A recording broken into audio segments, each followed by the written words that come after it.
le nec plus ultra de l'actualité du jour, préparé et servi par la rédaction politique. Mariam Ba. 18h à Conakry, bonsoir et bienvenue dans ce film soir. Le sommaire, une augmentation de la valeur monétaire du point d'indice à 40%. Et c'est la nouvelle proposition faite par le mouvement syndical au gouvernement. Ce pour une sortie de crise, annonce Michel Pépé Balamou que vous entendrez dans ce journal. Les tenues militaires ne seront plus autorisées sur les réseaux sociaux en Guinée. C'est la nouvelle décision prise par le chef d'état-major de l'armée de terre et pour, selon lui, préserver l'image de l'armée. Des détails à retrouver dans ce journal.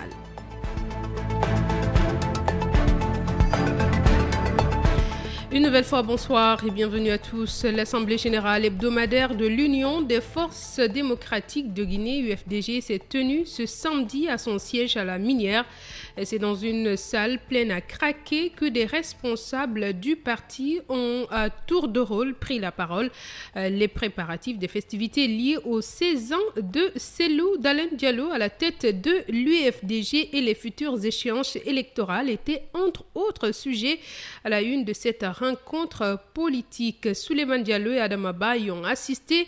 L'élément est rendu en studio par Mamadou Aliou Bangoura.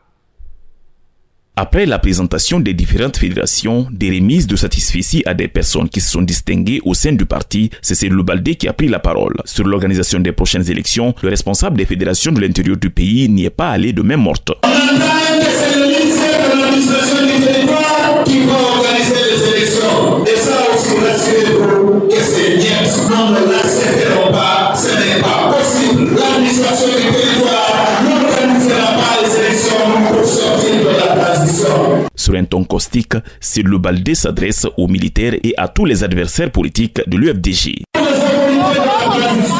ce soit les autres partis politiques qui sont les adversaires de l'UFDG, que rien n'empêchera la marche de l'Union des forces démocratiques de Guinée. Le gouvernement de Cellou Dalein Diallo à la magistrature suprême de notre pays. Prenant la parole, Dr Ousmane Doucouré, secrétaire général du comité national des jeunes du parti, est revenu sur la chronologie des festivités liées aux 16 ans de Cellou à la tête de l'UFDG. Le 15 novembre, il y aura un match de football entre les mouvements de soutien et les jeunes des structures. Nous allons faire des remises de dons à l'endroit des victimes des répressions des différents pays qui sont succédés. Et le 18 novembre, nous allons mener deux activités parallèlement ici. Nous allons tenir l'assemblée extraordinaire, mais aussi nous allons faire un don de sang. C'est dans une ambiance festive, avec des prestations artistiques, qu'a pris fin cette assemblée générale. On s'excuse pour la qualité sonore de cet élément. À l'UFR, c'est la tentative d'évasion du capitaine Moussa Dadis Camara et compagnie et les événements qui ont suivi après qui a dominé les débats. Les responsables de cette formation politique dirigée par Sidia Touré ont déploré les cas de mort qu'ils jugent inacceptables. Mamoudou Diakité est compte rendu.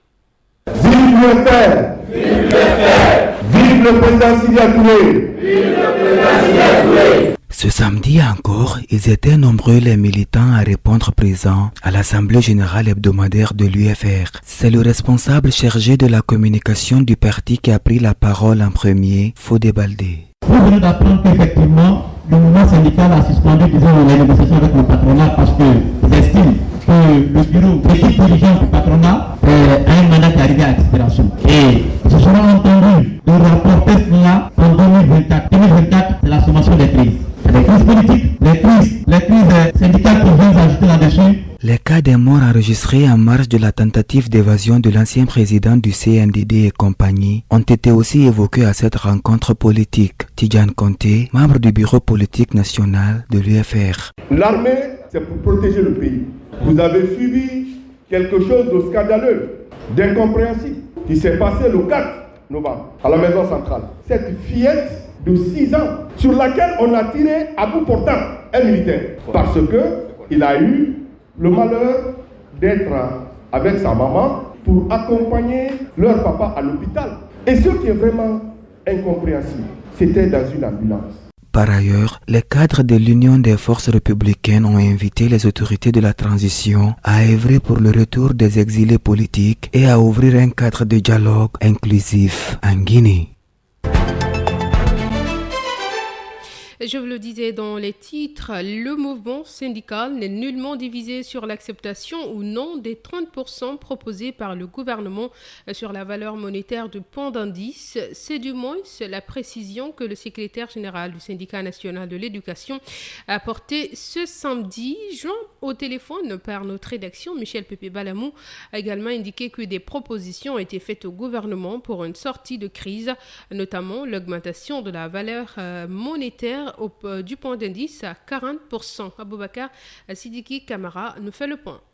Les négociations tripartites se sont poursuivies vendredi. Des points inscrits dans la plateforme revendicative du mouvement syndical ont été à nouveau débattus. À en croire le secrétaire général du syndicat national de l'éducation, quelques avancées ont été enregistrées. Michel Pépé Balamou. On a duré sur 20%, on a acquis 10%, et plus ce qui fait 30%. Et il y a d'autres points également sur lesquels on a discuté, surtout le cas des travailleurs du secteur privé, dont on avait demandé 70% d'augmentation. Sur ce point, le patronat a sollicité un report des négociations jusqu'après le prochain congrès. Quant à l'acceptation ou non des 30% proposés par le gouvernement sur la valeur monétaire du point d'indice, le syndicaliste se veut clair. Nous ne sommes pas divisés, il n'y a aucune division entre le mouvement syndical. Nous sommes focalisés sur les 50%, nous sommes venus à 40%. Pendant ce temps, il ne reste que 6 jours avant l'expiration du préavis de grève du mouvement syndical, a fait remarquer le secrétaire général du SNE. Donc nous sommes dans une course contre la montre. Le préavis, c'est pour mettre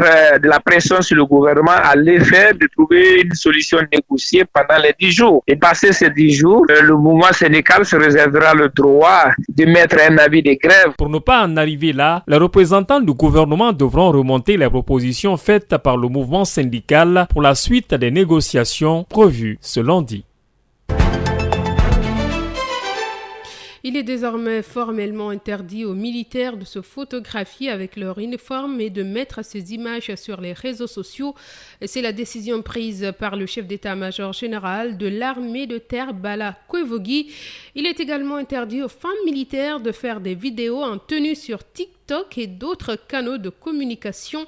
Et cette décision qui vise, selon la hiérarchie militaire, à redonner à l'armée son image d'antan est unanimement saluée par des citoyens que nous avons interrogés ce samedi. Nos reporters Alceni Diallo et Ibrahim Diallo ont baladé leur micro dans quelques quartiers de Conakry. Suivez leur reportage.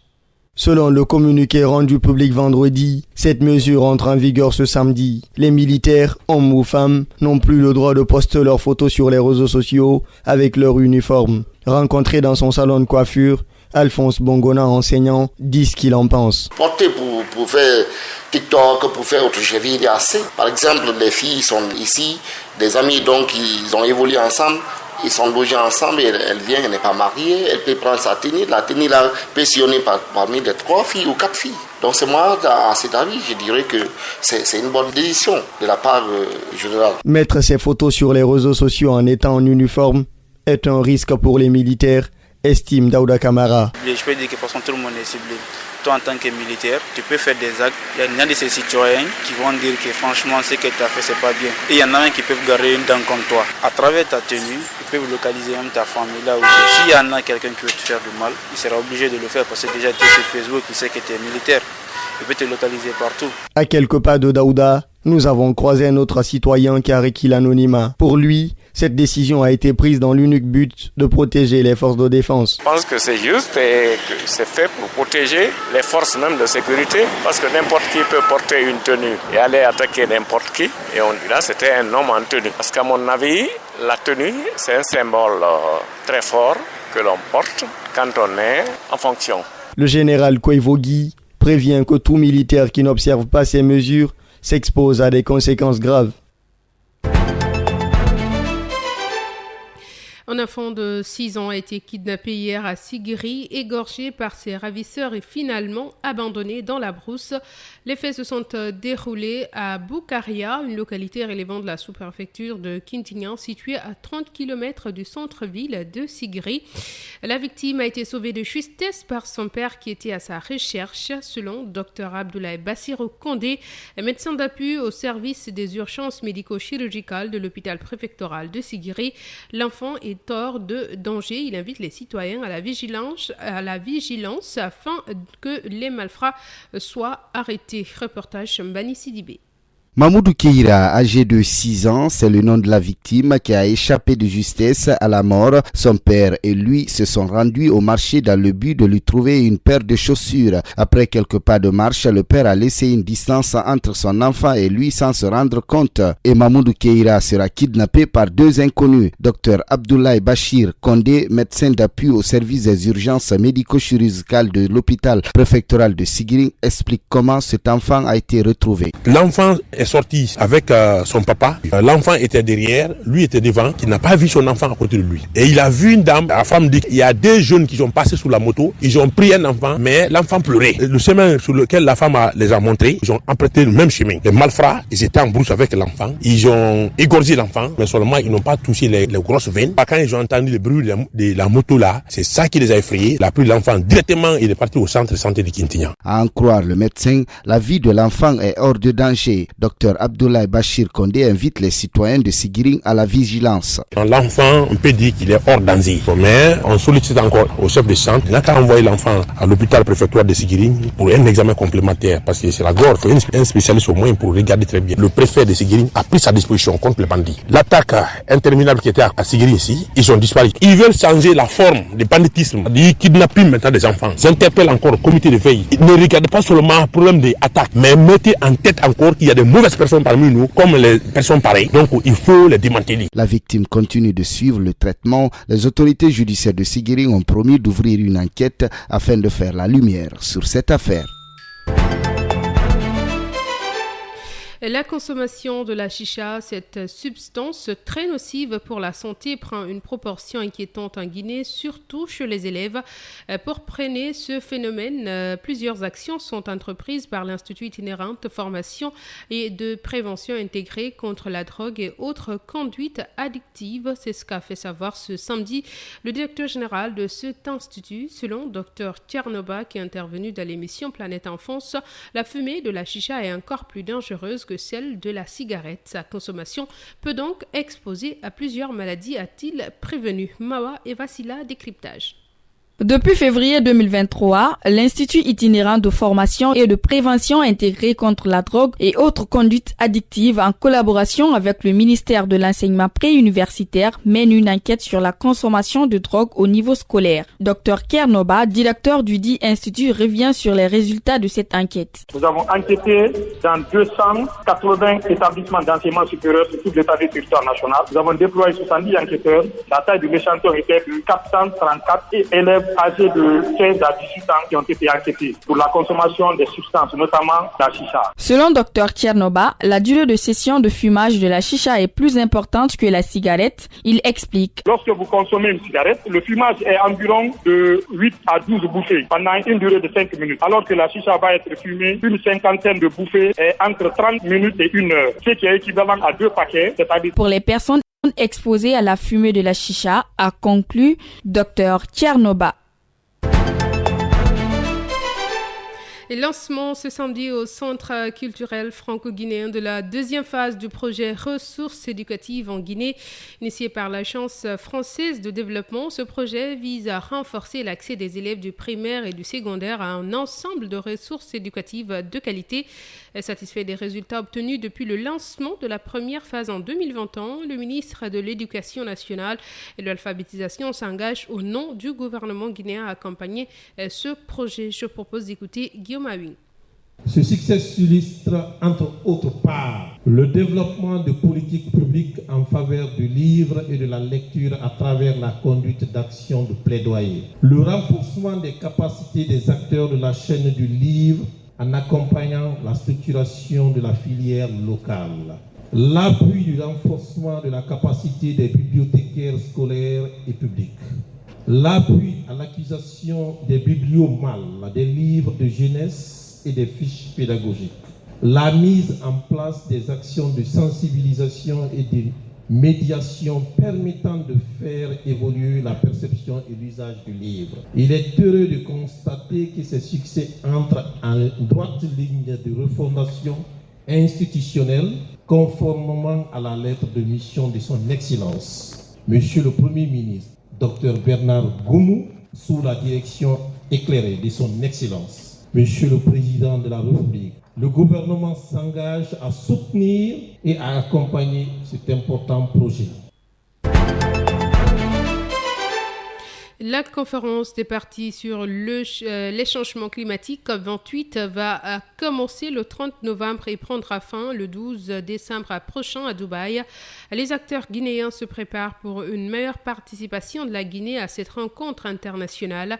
Les femmes ne sont pas en marche de ces préparatifs. Pendant cette rencontre, elles comptent apporter leur contribution concernant les meilleures pratiques environnementales et au changement climatique. C'est ce qu'a dit hier Biliga Kwevogi, responsable de genre et qualité au ministère au ministère de l'Environnement dans l'émission Notre planète sur Film FM. On l'écoute. Pour préparer les gens avant d'y aller sur le terrain, pour comprendre ce que chacun doit faire. Par rapport à la question des genres, nous, les femmes négociatrices francophones, nous venons de quitter d'une formation à Lomé sur les techniques de négociation dans le cadre de la préparation de la 28e Convention cadre des Nations Unies sur le changement climatique avec la francophonie. Nous partons au nom de la Guinée. Par exemple, l'année dernière, à la COP de Sharm el-Sheikh, COP 27, nous sommes revenus avec une petite initiative qu'on a mis en œuvre au niveau de la Guinée concernant les inventaires des meilleures pratiques d'éducation environnementale et au changement climatique. Cela va aboutir à la signature d'une déclaration qui va se faire à Dubaï, où les 8 pays concernés vont signer cette déclaration. Selon Biliga Kwevogi, cette année, il est question de tirer des leçons du passé, une manière, dit-elle, de savoir ce qui a marché et ce qui reste à faire. On l'écoute à nouveau. La particularité cette année, c'est que franchement, il ne faut pas que les gens pensent que c'est pour aller faire une promenade. Ce n'est pas le cas. Et cette année, le ministère, à travers les autres départements sectoriels, bien évidemment, ont eu à valider les différents plans climat. Donc, on va aller avec ça. L'Afrique parle d'une seule voix. COP là, on va parler du bilan mondial parce qu'il y a pas eu pas mal de choses qui ont été faites. Il faut qu'on cherche réellement qu'est-ce qui a marché, qu'est-ce qui n'a pas marché. Ouais. Les différents chefs d'État aussi vont se retrouver pour vraiment échanger aussi autour de certains points. Et parlons à présent du divorce. Dans ce journal, la vie en couple est loin d'être un fleuve lent, tranquille. Un lent fleuve tranquille, si de tout au début, c'est l'euphorie au foyer. La situation peut changer et devenir insupportable pour l'époux ou l'épouse au point d'aboutir à la rupture du mariage.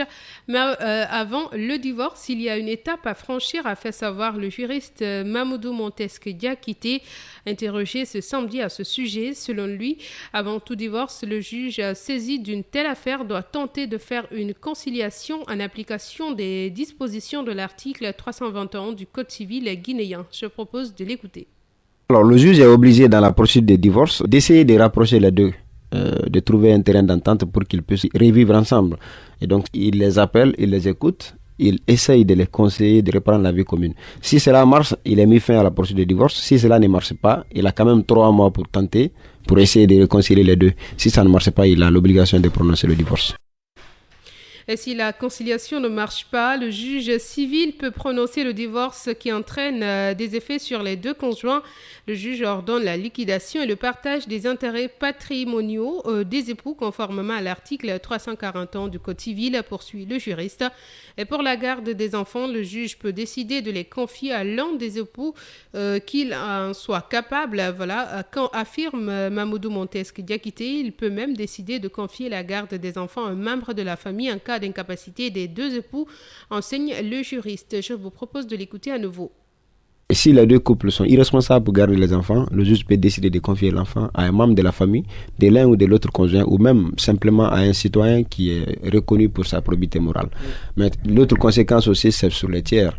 Donc si le couple avait des engagements conjoints, par exemple à la banque ou dans une affaire quelconque, alors ces instances-là sont saisies également pour trancher les questions entre les deux, pour éviter que les conséquences du divorce n'aient des répercussions économiques sur d'autres personnes qui n'ont pas participé au mariage. Et c'est la fin de ce journal. Tout de suite, le Transinfo.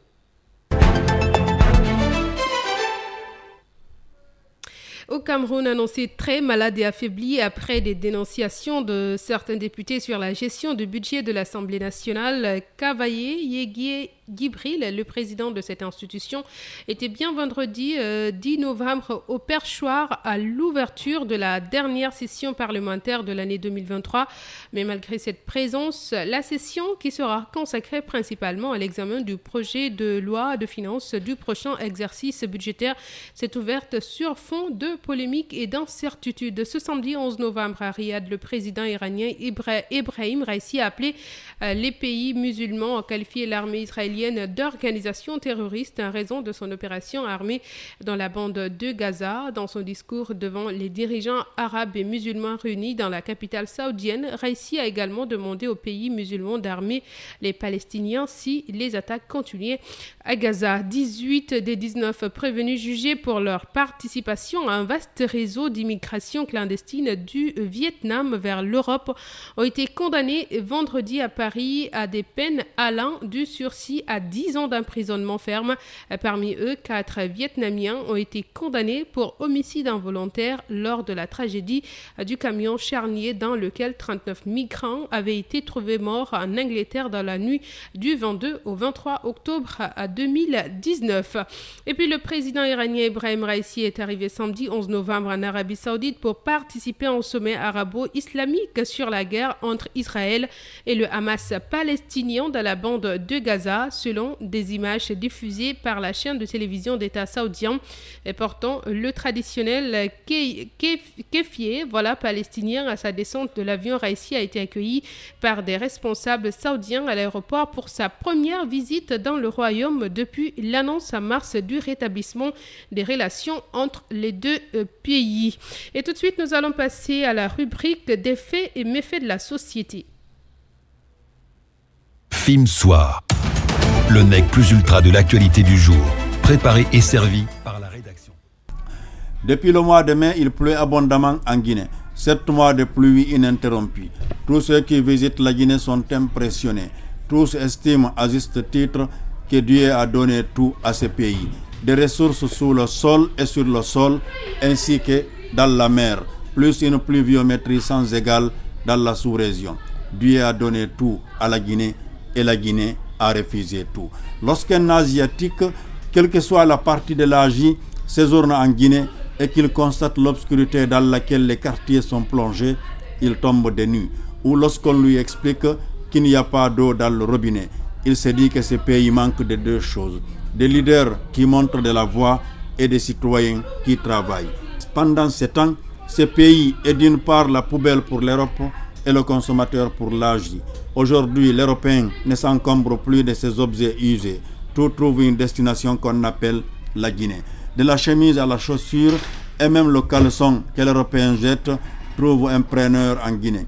De la tasse à café en passant par le pneu usé. Bref, la Guinée est véritablement la poubelle du vieux continent. On nous dira que ça fait nourrir d'autres familles. C'est incontestable. Mais ceux qui ramassent tout dans ces pays pour transporter dans le nôtre pouvaient et peuvent encore investir dans la production locale. Mais l'Europe n'est pas le seul continent qui nous inonde de ces produits indésirables. L'Asie fait pire. Cet autre continent nous exporte des pacotilles de toutes sortes. Et d'ailleurs, lui ne laisse rien.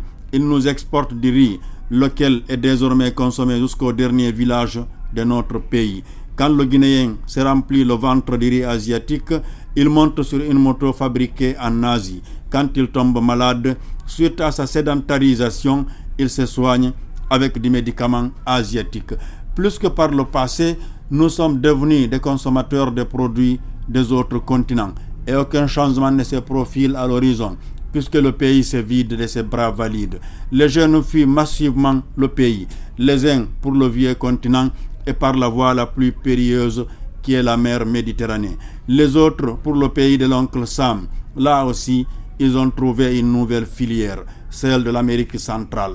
Tous veulent partir jusqu'à ce que les conditions de vie s'améliorent en Guinée, oubliant que ce sont eux et personne d'autre qui doivent améliorer ces conditions. Si les jeunes quittent massivement le pays pour l'abandonner aux vieux et aux enfants, il va de soi qu'il ira de mal en pis. Il faut donc changer de fusil d'épaule, pour que chacun joue le rôle qui est le sien. Les dirigeants pour montrer de la voie et assurer le rôle régalien de l'État, et aux citoyens de retrousser les manches pour savoir que l'Eldorado qu'ils rêvent n'a pas été construit par les anges.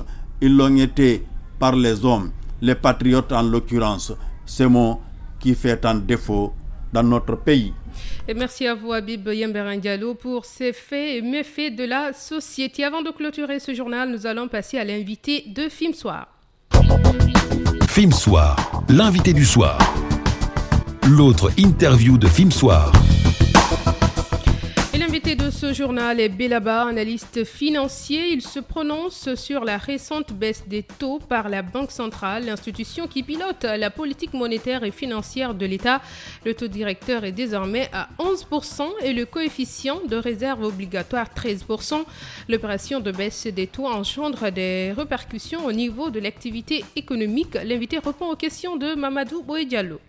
Belaba, bonsoir. La Banque centrale a récemment baissé ses taux. 11% pour le taux directeur et 13% pour le coefficient de réserve obligatoire. Quel pourrait être l'impact de la baisse des taux au niveau de l'économie nationale? Logiquement, une baisse facilite l'accès au crédit pour les entreprises. Parce que les banques primaires se refinancent au niveau de la BCRG. Mais le grand souci, c'est que la BCRG n'a pas assez de fonds, des fois pour prêter aux banques primaires. Et la grande problématique dans notre pays, c'est que les banques primaires, des fois, ont plus de capacité de lever de fonds avec leur banque mère, donc avec leur maison mère, que la Banque centrale. Vous prenez des institutions comme Ecobank, vous prenez comme la Société Générale, vous prenez comme Vista, ils ont des maisons mères plus solides, donc avec des taux très élevés, donc avec des taux plus bas, beaucoup plus en termes de refinancement. Et ces banques-là ne jouent pas le jeu pour aider les petites PME. Donc, d'où la logique de la Banque centrale de trouver aujourd'hui des banques plus partenaires en termes de développement local. Donc, et une capacité de les refinancer pour permettre aux entreprises de se refinancer. Alors, dans le cas contraire, lorsque les taux sont élevés, cela engendre quoi au niveau de l'activité économique? J'accompagne des fois des entreprises et ils sont à 16-17%, c'est trop. Donc quand tu as un taux comme ça, c'est très difficile et très compliqué. Une petite restructuration de la dernière fois d'un client, ça conduit à une augmentation des intérêts de plus de 1 milliard, plus de 100 000 $. C'est trop. Donc aujourd'hui, il faut techniquement que la Banque centrale travaille, ne pas que des annonces, mais que cela ait des répercussions. Parce que si vous dites qu'on baisse les taux et que les banques disent, bon, même si vous baissez à 11%, moi je peux prendre là-bas 4%, 5%. Quelqu'un qui va venir, je vais le prêter à tel. S'il veut, il prend. S'il ne veut pas, il ne prend pas. Ça ne favorise pas l'économie, ça ne favorise pas l'investissement. Les PME, de manière globale, ont une importance capitale au niveau de l'animation de l'activité économique, mais elles ont besoin de financement et cela suppose l'accès facile au financement. Quelle analyse faites-vous de cet environnement aujourd'hui en Guinée? Aujourd'hui, il y a une banque, par exemple, au Sénégal qui fait beaucoup en termes de développement, c'est Attijari Wafa. Je ne sais pas pourquoi l'État guinéen, avec toutes les relations que nous avons avec le Maroc, pourquoi cette banque ne s'est jamais installée en Guinée. C'est une banque qui, quand même, aide beaucoup les petites PME. Donc, je crois qu'il faut trouver des banques partenaires avec lesquelles on peut travailler pour permettre d'aider les PME. La force d'une économie, c'est les petites et moyennes entreprises, ce n'est pas les multinationales.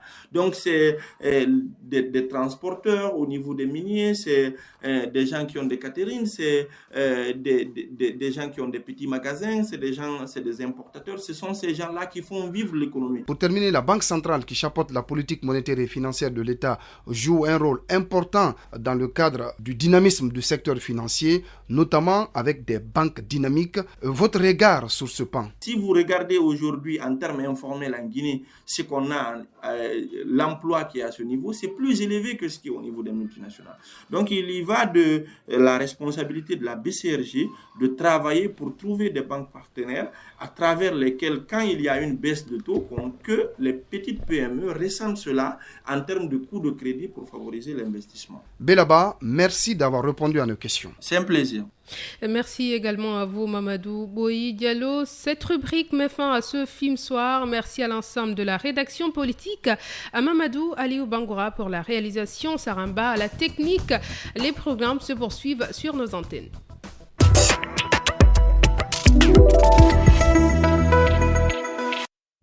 FIM FM. Espace de débat démocratique, devenu le terrain de jeu par excellence des politiques, se garde ce